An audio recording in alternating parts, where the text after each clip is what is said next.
This week on To the Contrary. We're human. We are wired for survival. And so when we feel that our rights or our voices are being threatened or unheard, that's uniquely traumatizing. We really need to think about streamlining that primary process, making that time from primary to general election shorter, and also really looking at the funding model that we use for elections.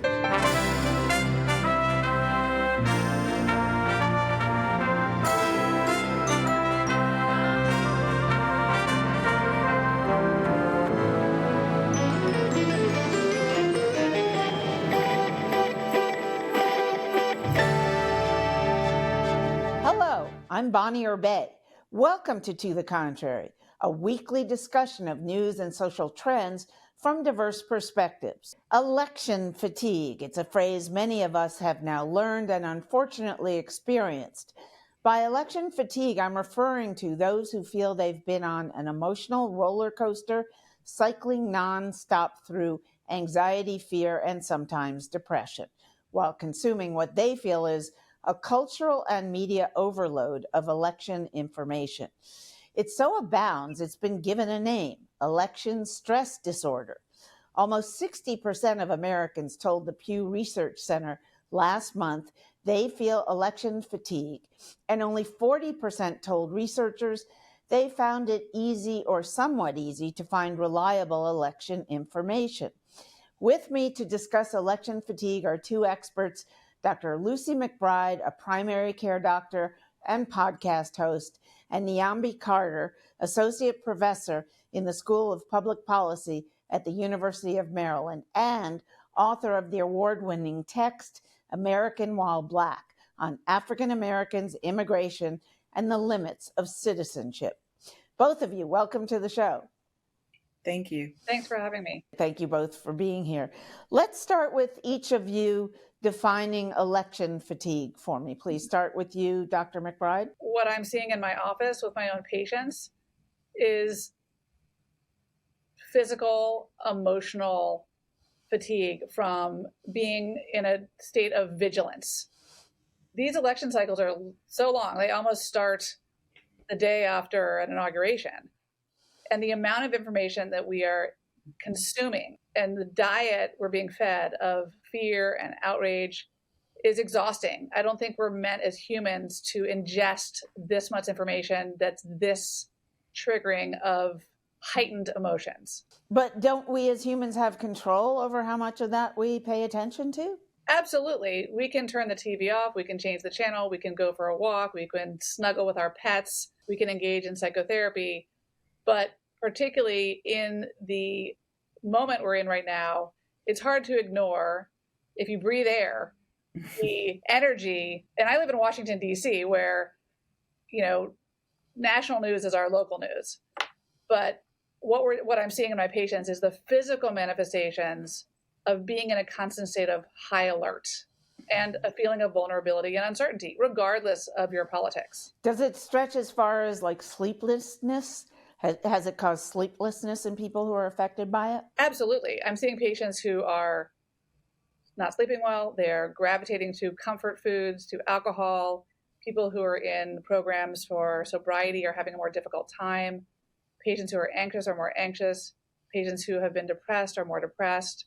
People who have experienced trauma, discrimination are feeling much more on edge. Blood pressures are higher. It's physical, it's emotional, and it's behavioral. It's affecting people through and through. Professor Carter, how do people of color experience it differently? The experience of voting is always heightened for everyone, but I would say when we talk about communities of color, it's important to sort of disaggregate who we're talking about. So in general, we find that for Latino voters, for example, there is some suggestion that they experience more of this exhaustion, in part because of the whole process of voting. We know that certainly for Black voters, it's similar, but different. So there might not be the same concerns around whether you are a person who should be voting or not. But there's certainly a sense that because you are excluded from the electoral process, or there are attempts, as we saw in like Georgia and other places that put forward more restrictive voting measures, that you are not wanted in that process. There's also, I would say, probably across groups, more frustration around promises made but not kept, and that keeps people either away from the process, afraid of the process, just apathetic about the process. So it definitely manifests differently in minoritized communities. And so, if each of you could tell me how that affects treatment and possible treatments available, I would like to hear that. Well, from a medical standpoint, when I'm talking to a patient who, for example, is coming in feeling anxious, on edge, sleepless, and any other manifestation of feeling vulnerable, out of control, or the absence of agency, the first thing to do is to normalize those feelings. I mean, we're human. We are wired for survival. And so when we feel that our rights or our voices are being threatened or unheard, that's uniquely traumatizing. So it's important to normalize those feelings. I do that with my patients. I do that with my own kids. I do it with myself, to give ourselves permission to have feelings during a charged moment in time. The second thing is to help people become aware of the relationship between the way they feel and the way they show up in their relationships, the way they relate to food or alcohol, the way they present themselves, the way they cut people off in traffic or not. Road rage, that's another thing I read Right. somewhere, that road rage is way up. It's up. So unsurprisingly, people act out.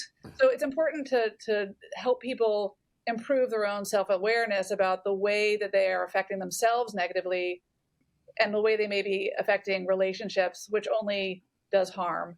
And then to troubleshoot, to the extent that's possible, the issues, to talk to patients, for example, about how to optimize their sleep, to help them think about realistic, sustainable ways to get regular movement in their life, to think about what added supports they need, to not just say, oh, it's normal, you're going to be okay, but rather to arm them with tools and information to help them mentally and physically. Maybe that's suggesting, re-upping with AA. Maybe that's suggesting, taking a day off work to get rest and see your doctor. Maybe that means, getting a therapist or having an honest conversation with someone in your life who's particularly aggravating. Maybe it's just being safe and not cutting people off in traffic. In other words, it starts with permission to be human. Self-awareness is next, and then tools to manage the inevitable feelings that people will have during this kind of a time. Professor Carter, when I think about what you talked about, the efforts to restrict voting rights, were African Americans who lived through the Jim Crow era and, the South denying, Southern states denying voting rights to people left and right, do they have a particular reaction to this situation? And how does it differ from young people who never experienced that? Some would think it would be demobilizing to those people. My mom is one of those people. My dad, they lived through the Jim Crow period, as did my grandparents, but it actually has the opposite effect. We see older African Americans showing up in droves to participate in the electoral process. With younger people, I think the way that they have been socialized is very different. So while I had parents and grandparents that lived through Jim Crow, these are young people who their first president may have been Barack Obama, or they don't really have any connection to that struggle for voting rights. They don't have parents who didn't get the right to vote until they were 18 like me. My grandparents were grown adults by the time they got the right to vote. And so they have a very different understanding. So whereas you see older Black people expressing like, this is a fundamental right, this is something we fought for, this is something people died for, this is our obligation, you have young people saying, well, why should we engage in a system that is rigged? Why should we participate in a system that does not deliver any real change? Why should I participate in a system where I find myself more likely to lose than not. You see this in places like Georgia, like North Carolina, even of Florida, right? Or Texas, where you have large numbers of minority voters, but you still have, say, bright red states. And it doesn't mean that every minority voter is a Democrat. I'm not suggesting that. But when you think about the policies around race and equity that have really been on the ballot, when you think about access to reproductive freedoms, right, which are really consequential for women of color, that have been on the ballot, it can make people withdraw from the process, particularly younger people. So I think, when you think generationally, as well as racially, it can actually show up in some really important ways. In the election that just ended, um, why did in Georgia, which you mentioned, why did Kamala Harris not do as well as, say, Stacey Abrams did with African American voters? The time period was very different, right? Stacey Abrams' run predates.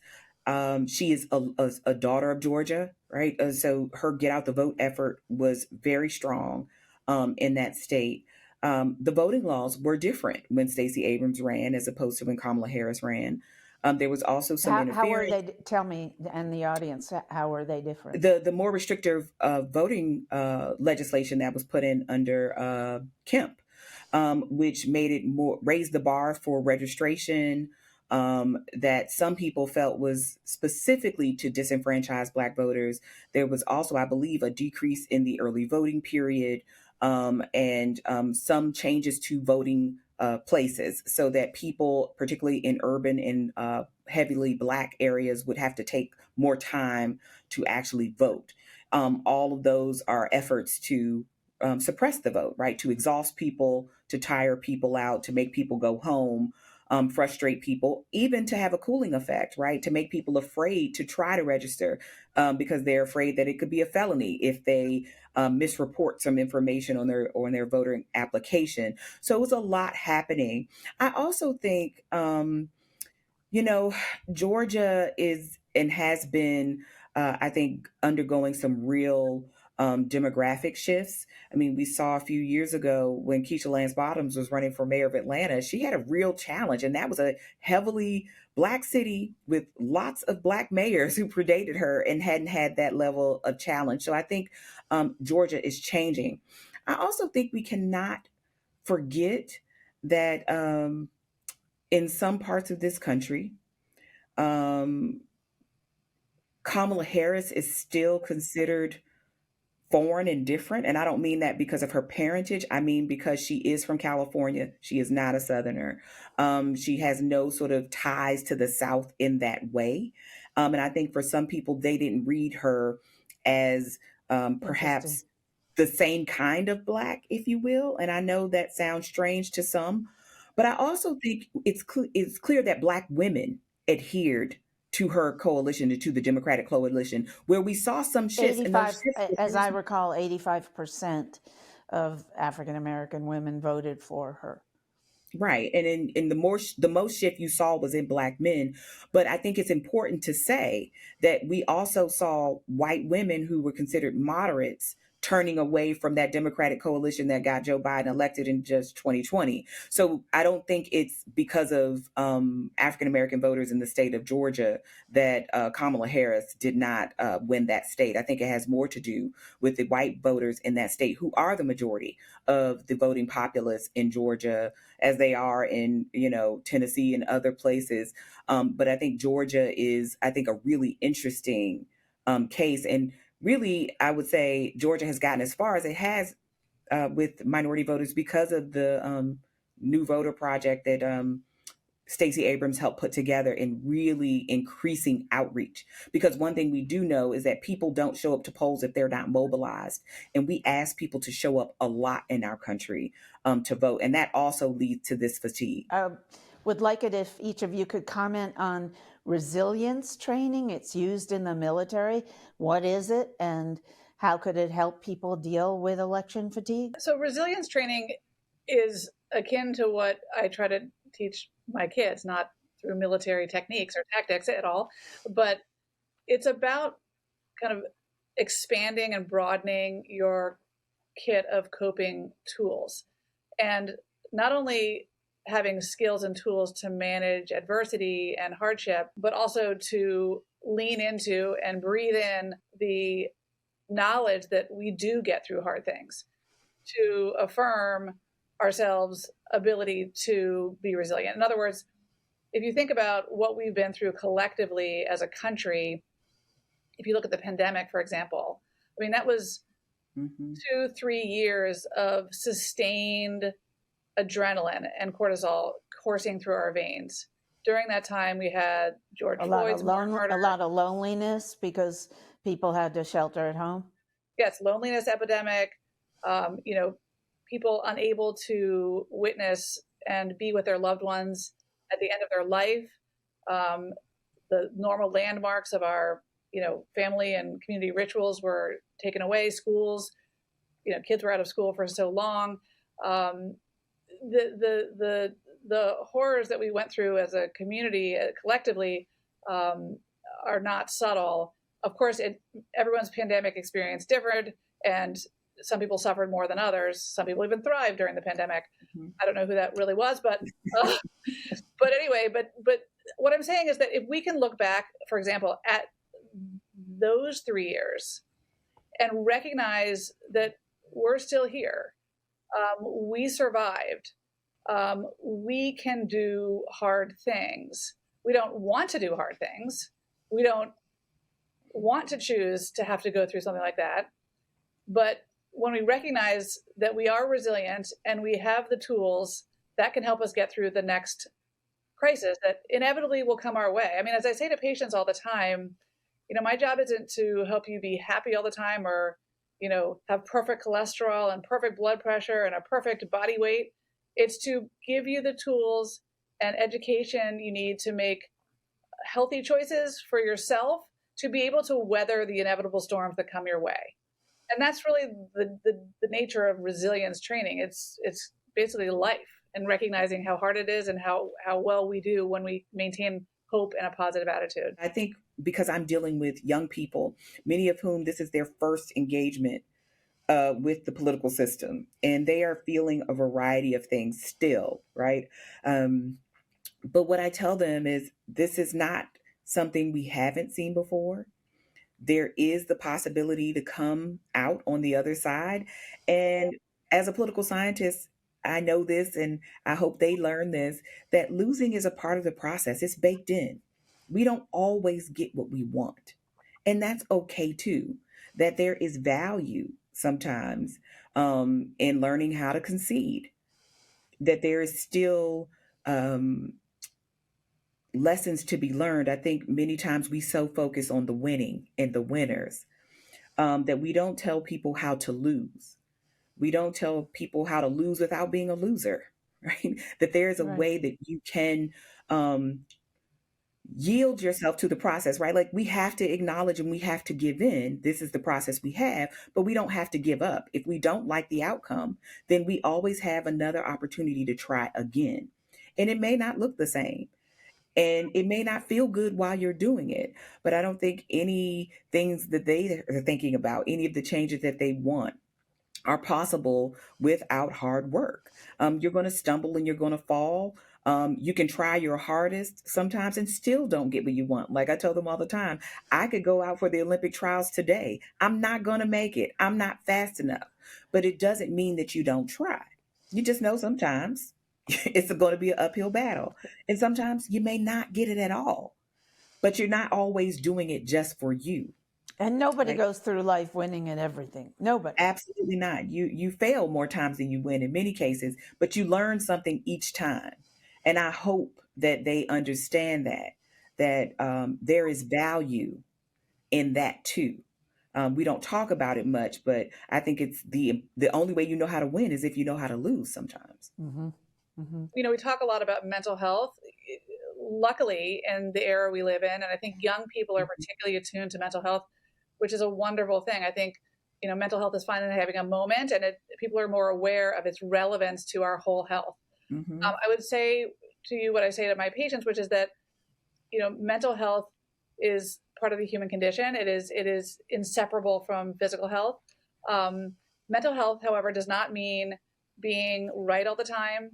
It does not mean winning all the time. It doesn't mean even being happy all the time. It certainly doesn't mean being carefree and unburdened all the time. Mental health is a process. It's a process of self-discovery, a process of self-awareness, and it's a process of understanding where you have agency. And where you have agency is not always in the places that you think you have agency. Give me an example, please. Let's take, for example, I mean, this is like every day I talk with people about this stuff. Even though I'm a primary care doctor, to me, this is part of primary care. So take someone who has diabetes and they feel they have given up on getting better with their diabetes. When they understand the relationship between the cadence of their eating, not just what they're eating, and the relationship between their stress and their childhood relationship with food and how they eat now, and they're given permission to say, hey, I have feelings about my body or food that relate to how I eat, and that is as important as the insulin dose or the metformin dose, or then they feel a sense of agency. They don't feel like they're just victims of, medications and lab tests. They are empowered to understand that their emotions have everything to do with the way they eat and feel and the way their labs look. That's empowering. That's agency.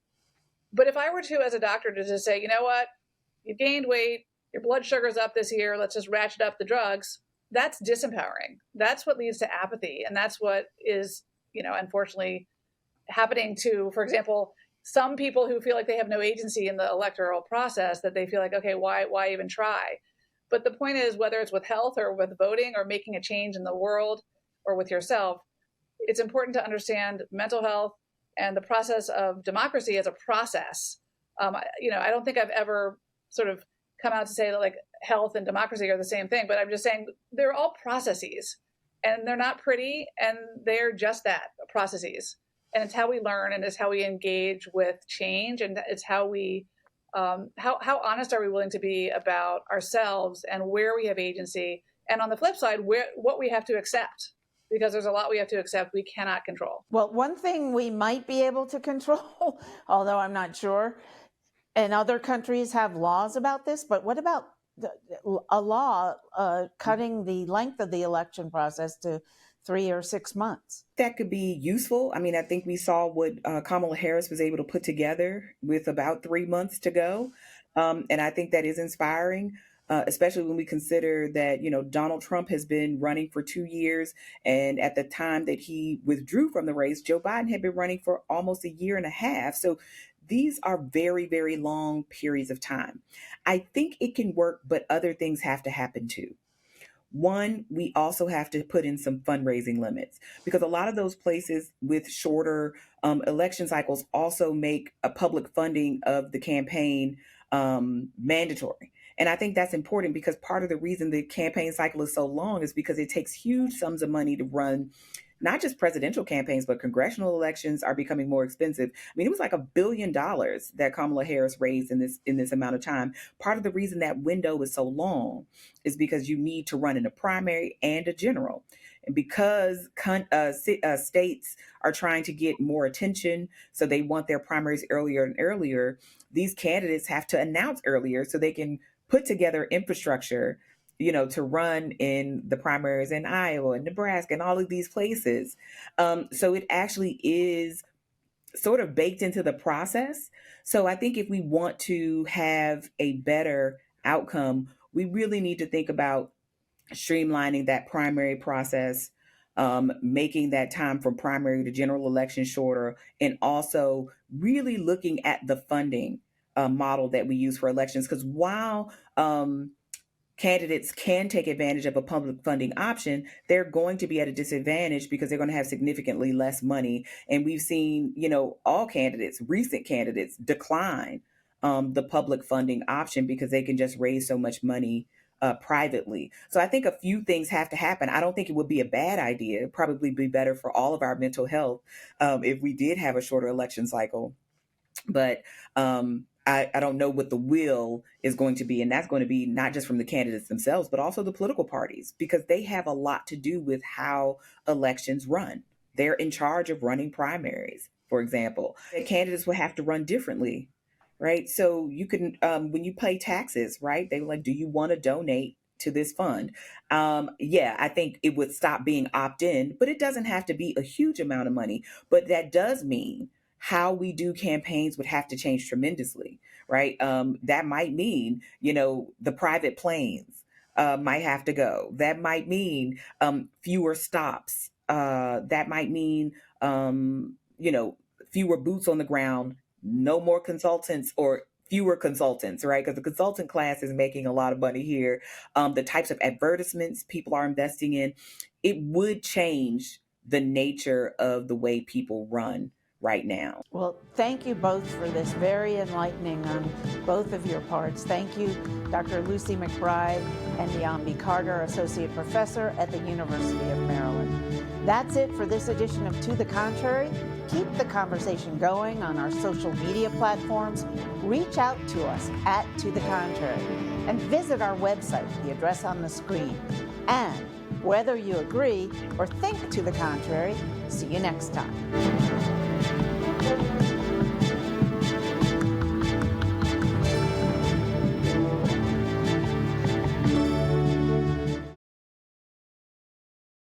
Funding for To the Contrary provided by the E. Rhodes and Leona B. Carpenter Foundation, the Park Foundation, and the Charles A. Freoff Foundation. For a transcript or to see an online version of this episode of To the Contrary, please visit our PBS website at pbs.org/To the Contrary. You're watching PBS.